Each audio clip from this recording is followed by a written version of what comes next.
215. When Tianxiang raises an army. As the Mongol army pressed southward, they approached Linin, the capital of the southern Song dynasty. The 4-year-old Emperor Zhao Xian was nothing more than a figurehead, while his grandmother, Empress Dowager Xie, and the imperial court scrambled to respond. They issued urgent decrees calling for military support from regional commanders, but few responded. Only 2 officials, Wen Tianxiang, the governor of Ganzhou, modern-day Jiangxi, and Zhang Shiji, the commander of Yingzhou, modern-day Zhongxiang, Hubei, immediately raised troops to resist the Mongols. Wen Tianxiang, a patriot from birth. Wen Tianxiang is one of China's most revered national heroes. Born in Jizhou Luling, modern-day Jian, Jiangxi, he was deeply inspired by historical accounts of loyal ministers and martyrs vowing to follow in their footsteps. At 20 years old, he traveled to Linin to take the imperial examination. His exam paper boldly outlined his vision for saving the nation, impressing the chief examiner, who awarded him the top scholar, Zhuan Yuan, rank. After entering government service, Wen quickly realized that the imperial court was controlled by corrupt officials, particularly Jiao Sidao and a group of palace eunuchs. During an earlier Mongol invasion, an influential eunuch named Dong Songchen advised Emperor Lizong to abandon Linin and flee south. Outraged, Wen Tianxiang submitted a memorial demanding Dong Songchen's execution to prevent the demoralization of the nation. Instead of being commended, Wen was dismissed from office. Later, he was reassigned to drafting imperial edicts in the capital but again offended Jiao Sidao, leading to his forced retirement at age 37. It was not until the southern Song faced imminent destruction that he was reinstated as the governor of Ganzhou, raising an army against the Mongols. When Wen Tianxiang received the imperial decree, he immediately mobilized 30,000 troops and prepared to march to Linin. Some advised him against the campaign, warning, "The Mongol army is an unstoppable force. Taking these hastily gathered troops to fight them is like sending sheep to battle a tiger. It is doomed to failure." Wen Tianxiang calmly replied, "I am well aware of the odds. But after all these years, the government has raised countless soldiers, yet now, in our greatest moment of peril, not a single battalion comes to the empire's defense. How can I not be heartbroken? Though I know I cannot win, I would rather die fighting for my country. Perhaps my sacrifice will inspire others to rise up, and then, with enough strength, the nation might still be saved." Despite many obstacles, he led his army toward Linin. The Right Chancellor, Chen Yizhong, ordered him to defend Pingjiang, modern-day Suzhou, Jiangsu. Meanwhile, the Mongol general Bayan had already crossed the Yangtze River and was advancing in 3 directions toward Linin. One force bypassed Pingjiang and headed directly for Dusong Pass, modern-day Yuhang, Zhujiang. Chen Yizhong then ordered Wen Tianxiang to retreat to Dusong Pass. However, by the time Wen left Pingjiang, Dusong Pass had already fallen. When he attempted to return to Pingjiang, it too had been captured. Linin surrenders. With nowhere to go, Wen Tianxiang returned to Linin and met with Zhang Shiji to discuss their next move. They proposed a last stand against the Mongols, but Chen Yizhong refused, fearing total annihilation. By this time, Bayan's forces were only 30 li, about 15 kilometers, from Linin, at Gaoting Mountain, northeast of modern Hangzhou. Cowardly officials, including Left Chancellor Lu Mingyan, fled the capital, while Empress Dowager Xie and Chen Yizhong panicked. Desperate, they sent an envoy carrying the imperial seal and a plea for surrender to Bayan's camp. Bayan demanded that a top-ranking Song official negotiate the surrender. Chen Yizhong, fearing being held captive, fled south, while Zhang Shiji, refusing to surrender, boarded a ship and escaped to sea.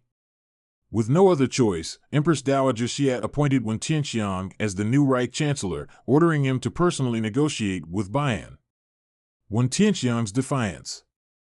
Though ordered to surrender, Wen Tianxiang had other intentions.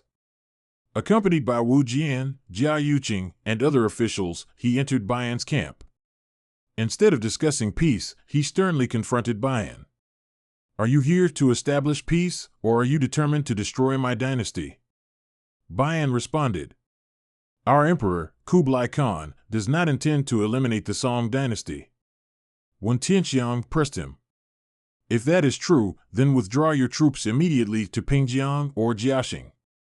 But if you intend to destroy us, know that the people of the south will fight you to the death, and you may find the consequences more severe than expected. Bian's expression darkened, and he threatened. If you do not surrender immediately, you will face the consequences. Unshaken, Wen Tianxiang declared boldly, I am a chancellor of the Song dynasty. My country is in danger, and I am prepared to give my life in its defense. No matter what you do to me, I have no fear. His powerful voice and fearless words stunned Bian and his generals. After the meeting, Bian allowed other envoys to return to Linen, but detained Wen Tianxiang, who protested vehemently. Bian feigned innocence, saying, You must stay, this is an important matter that requires further discussion.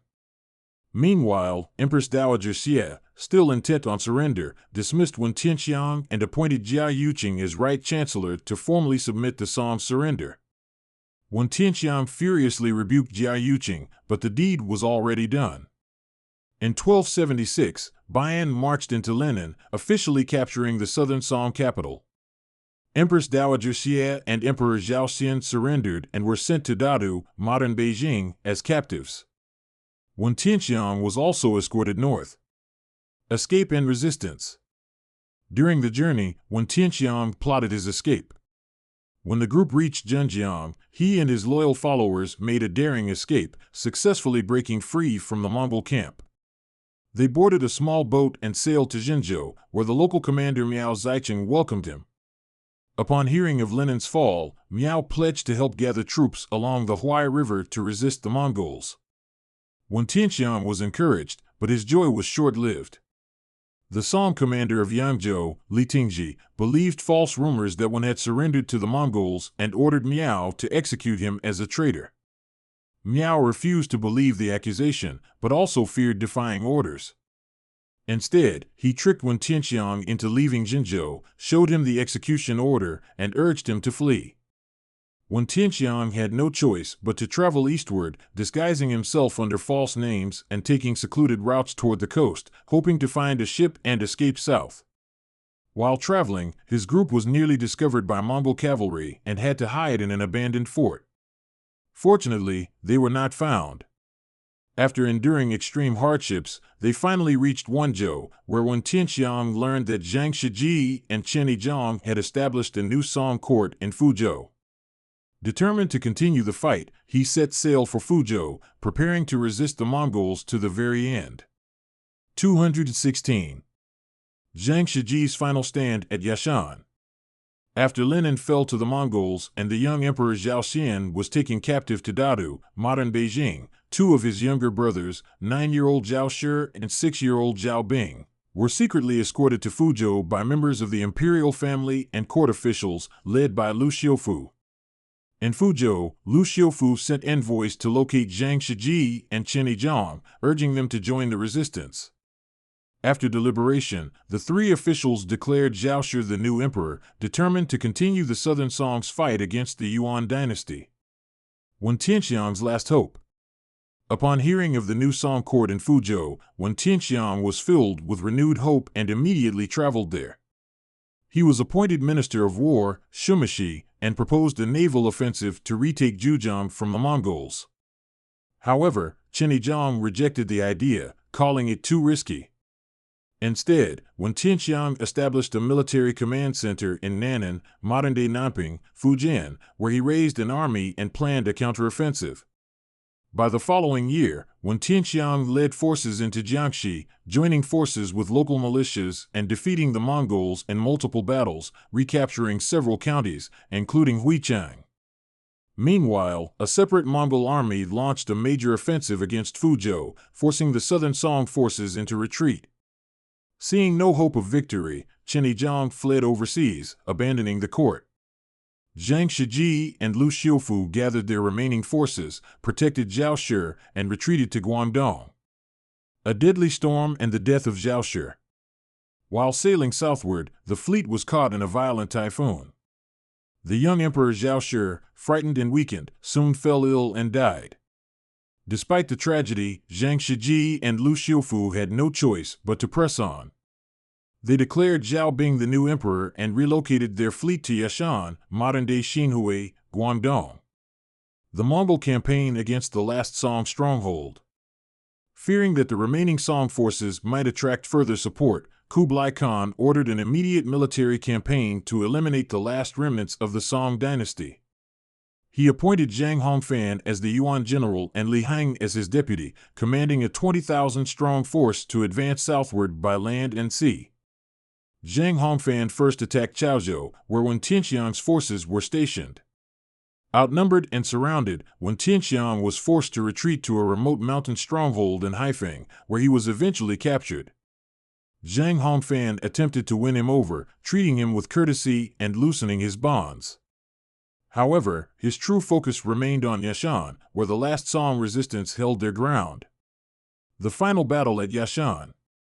At Yashan, Zhang Shiji positioned over 1,000 Song warships in a massive formation, linking them together with thick ropes and erecting wooden defenses on their decks to create a floating fortress. He vowed to fight to the death. Zhang Hongfan first attempted diplomacy, offering Zhang Shiji a chance to surrender and live in luxury under Yuan rule. Zhang Shiji firmly refused, declaring, "I know that surrendering will not only spare my life but also grant me wealth and power. Yet, I would rather die with honor than betray my people."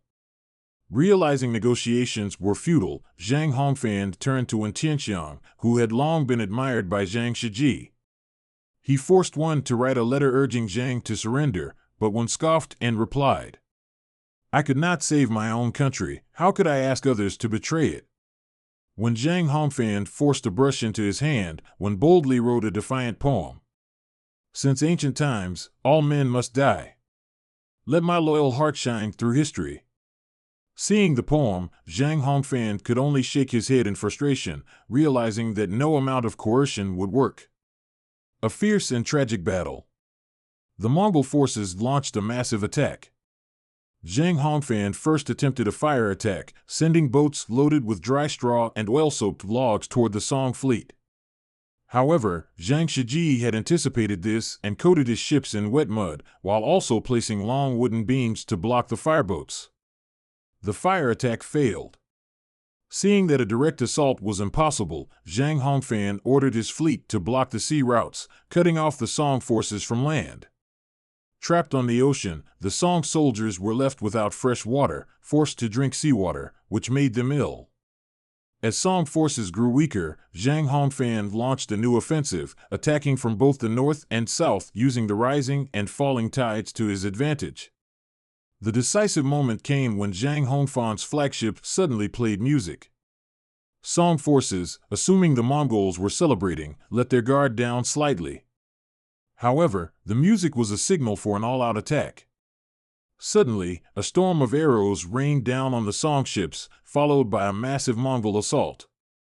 The battle raged from midday until sunset, with the sea churning red with blood. The end of the Southern Song. During the battle, Zhang Shiji noticed a Song ship lowering its flag, followed by others surrendering. Realizing all was lost, he tried to evaluate Emperor Zhao Bing, preparing for a final breakout. Zhao Bing was aboard a heavily guarded warship under the protection of Lu Xiufu. However, fearing that the small evacuation fleet might be a Mongol trap, Lu Xiufu refused to hand over the young emperor. Instead, he turned to Zhao Bing and said, "The nation is lost, Your Majesty. The only honorable path is to follow your ancestors." He then lifted the young emperor onto his back and leapt into the sea, where both drowned in the waves. Zhang Shiji, now without a ruler to protect, led a final desperate retreat toward Hailing Island. However, only a dozen warships remained. That night, a violent storm struck. Some urged Zhang Shiji to take shelter on land, but he refused to abandon his fleet. A massive wave crashed over his ship, sinking it and dragging him into the depths. The last great general of the Song dynasty perished at sea. The end of an era. In February 1279, with Zhao Bing dead and Zhang Shiji's fleet destroyed, the Southern Song dynasty officially ceased to exist. Kublai Khan had finally unified all of China, completing the Mongol conquest. However, the loyalty and sacrifice of figures like Wen Tianxiang, Zhang Shiji, and Lu Xiufu ensured that their defiance would be remembered for generations.